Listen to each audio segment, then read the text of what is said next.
Nos vamos ahora a información internacional. Isel Guerra está con nosotros a esta hora. ¿Cómo estás, Isel? ¿Cómo estás, Seba? Muy buenos días. En esta oportunidad vamos a comenzar esta revisión internacional con este tono que ha puesto sobre la mesa Donald Trump sobre el presidente de Rusia, Vladimir Putin. El día de ayer ya veíamos algunas medidas anunciadas precisamente por el republicano, como por ejemplo reanudar el envío de armas a Ucrania, entre ellos los sistemas de defensa antimisiles Patriot, así como también este anuncio de aranceles secundarios. ¿Qué ha ocurrido en estas últimas horas? Bueno, Trump concedió una entrevista a BBC de unos 20 minutos.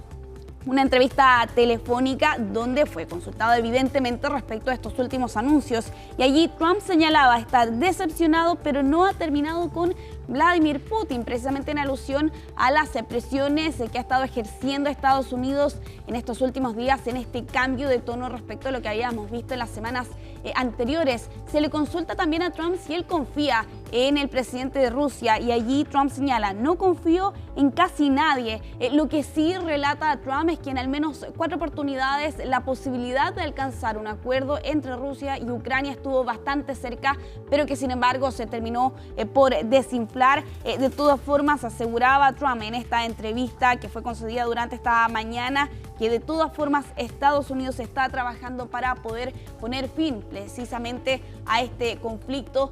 Todo esto cuando hemos visto algunos de los anuncios que ha realizado la Casa Blanca y particularmente el republicano. El día de ayer, en medio de esta reunión con el secretario general, que estamos viendo allí por cierto en imágenes, secretario general de la OTAN, Mark Rutte, quien visitaba Estados Unidos y donde a la espera de lo que estábamos hasta el día de ayer por la mañana de este anuncio de reanudar el envío de armas a Ucrania, pero sobre todo que es la presión más grande que ejerce aquí Trump contra Rusia, esta amenaza de sanciones, pero particularmente de aranceles, ¿no? Que es la nueva forma que tiene la administración de Trump de condicionar algunas acciones que busca por lo demás. Y no solo aranceles contra Rusia en particular, exacto, sino contra aquellos países que comercien con Rusia.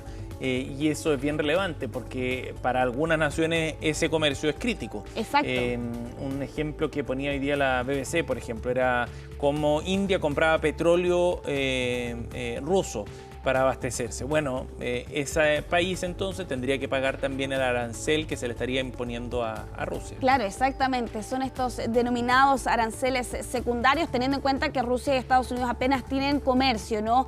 Y con esto busca precisamente forzar esta decisión a la nación euroasiática al sancionar precisamente a quienes son sus aliados o cercanos comerciales. Entre ellos está también China, por cierto, países con quienes se comercia petróleo y gas. Y es precisamente esa la acción con la que busca, por lo demás, aquí la Casa Blanca poder condicionar que se pueda alcanzar un acuerdo en medio de los esfuerzos que ha hecho Estados Unidos, particularmente en estas últimas semanas y meses. Un cambio de tono más severo con Vladimir Putin.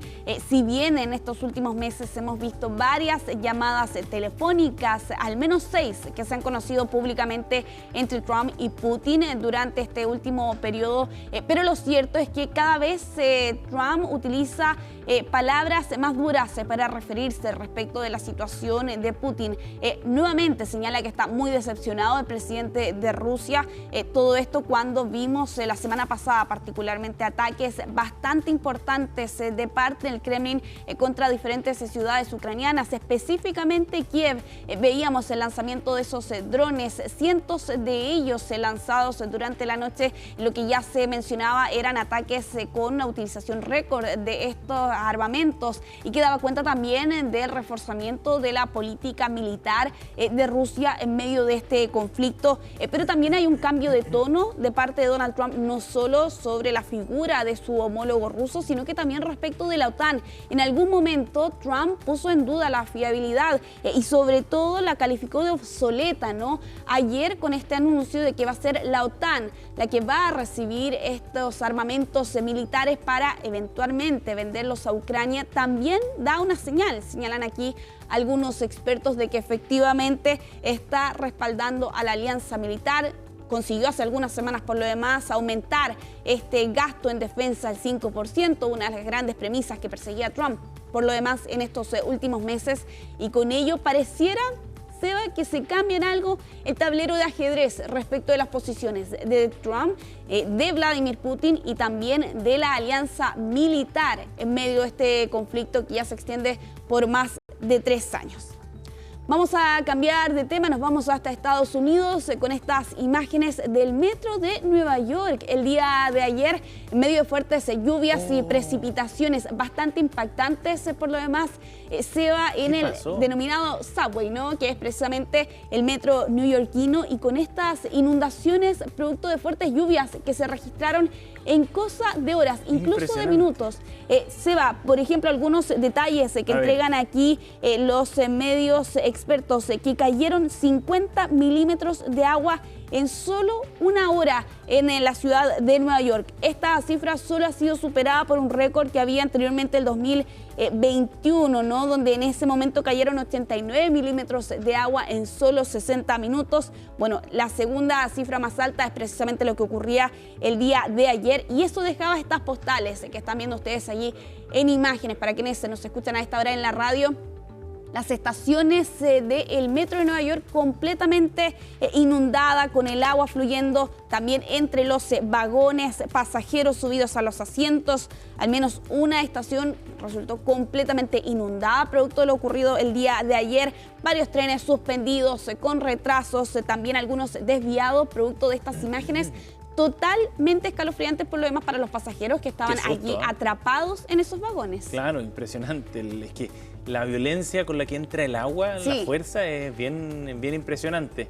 Y lo más llamativo de todo, bueno, esto no deja de ser asombroso en pleno verano. Sí, por cierto, exactamente, es la temporada del verano en el hemisferio norte, con estas lluvias que por lo demás se han hecho sentir en Estados Unidos en estas últimas 2 semanas. Lo vimos el 4 de julio en Texas, precisamente, con esas inundaciones que posteriormente también se reportaron en otras zonas del sur de Estados Unidos. Evidentemente no al nivel de la tragedia, lo ocurrido en Texas, donde perdieron la vida al menos 120 personas, pero ojo con un pronóstico para esta jornada de lluvias que se van a mantener en esta zona del este de Estados Unidos. No solo en Nueva York, también en Virginia se van a estar registrando durante esta jornada fuertes precipitaciones. De hecho, hay millones de personas que están en alerta actualmente en Estados Unidos, en el noroeste de la nación norteamericana, producto de los fenómenos meteorológicos que se van a registrar durante esta jornada. Virginia, Maryland,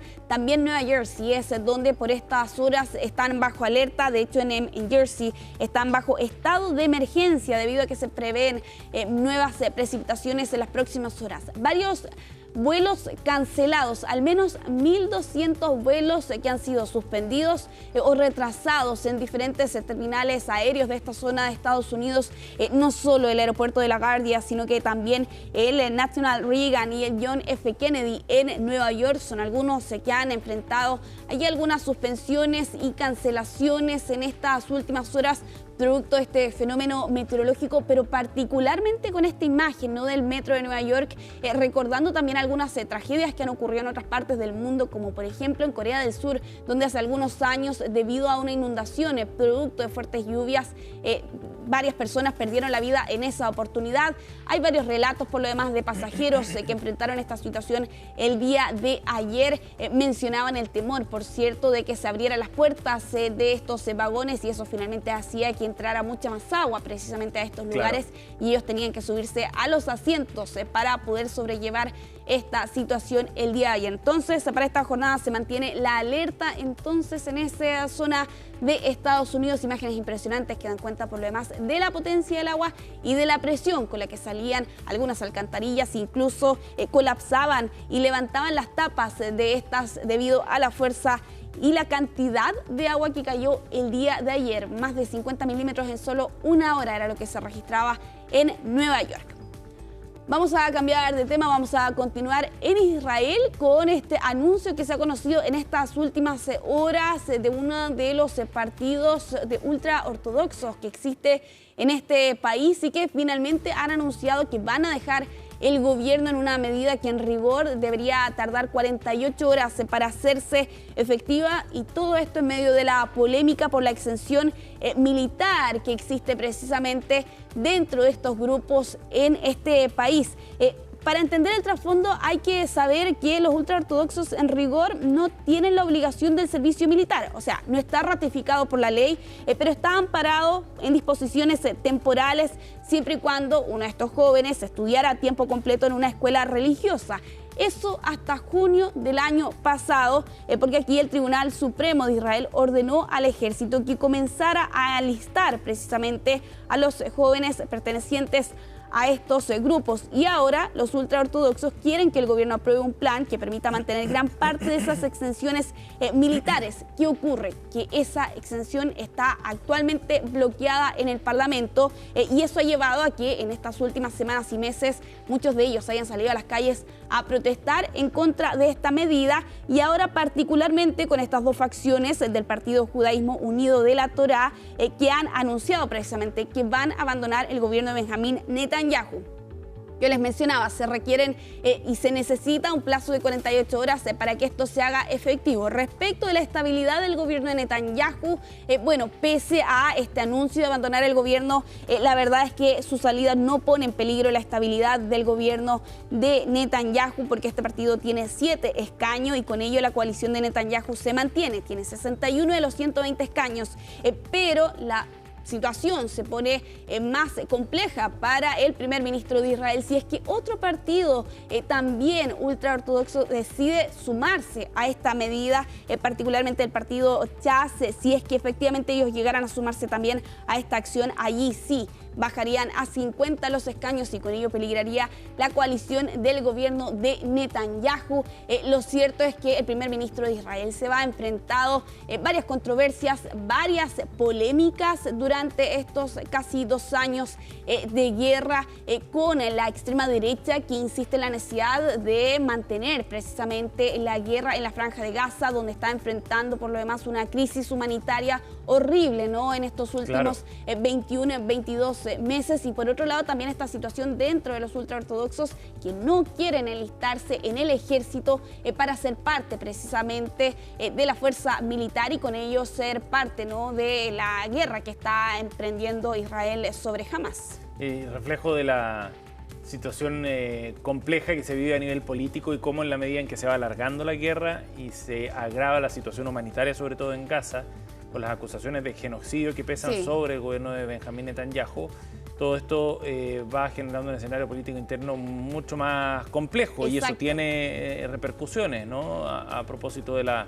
estabilidad del gobierno de Netanyahu. Sí, por cierto, que además ha enfrentado protestas, manifestaciones, críticas de los familiares de los rehenes que exigen que se hagan y se tomen mayores medidas y que se acepte por lo demás un acuerdo con Hamas para poder conseguir la liberación de los 50 rehenes que aún permanecen bajo el cautiverio de este grupo palestino. Ya para ir cerrando esta revisión internacional, lo vamos a hacer de regreso en Estados Unidos con este robo bastante particular que ha enfrentado la cantante y artista Beyoncé, porque fueron sustraídos canciones y música inédita de la cantante tras ser robado desde el interior de un auto. Esto en medio de la gira Cowboy Carter en Atlanta, particularmente, donde ha llevado a cabo al menos 4 shows en las últimas noches.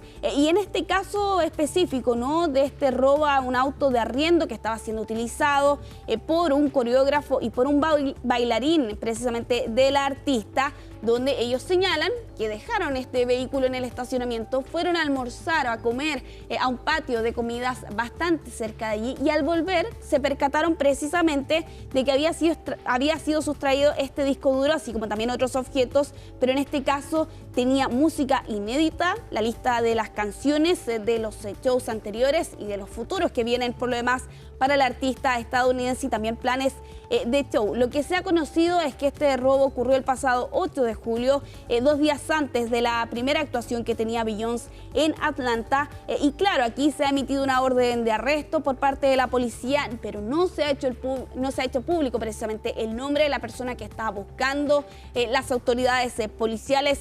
Sí se ha informado que se descubrieron más bien 2 huellas muy leves que podían permitir identificar a los principales sospechosos detrás de este hecho, pero no está claro si lograron recuperar esta música inédita de Beyoncé, que por lo demás es una artista que es bastante seria respecto de las filtraciones. Ha tomado varias medidas anteriormente, ella ya lo enfrentó, estas filtraciones de su música en internet con algunos de sus primeros 2 álbumes y por eso ha adoptado medidas adicionales en los años siguientes, pero ahora se ve enfrentada a esta situación y a este robo que es bastante particular porque estamos hablando de un vehículo, cómo la persona que robó sabía exactamente si es que estaba robándole a Beyoncé o no, cómo sabía que buscar también, bueno, varias preguntas que tienen que ser resueltas en este caso de robo que afecta a la artista y que por lo demás vimos hace algunos días atrás tuvo un percance en medio de uno de sus shows.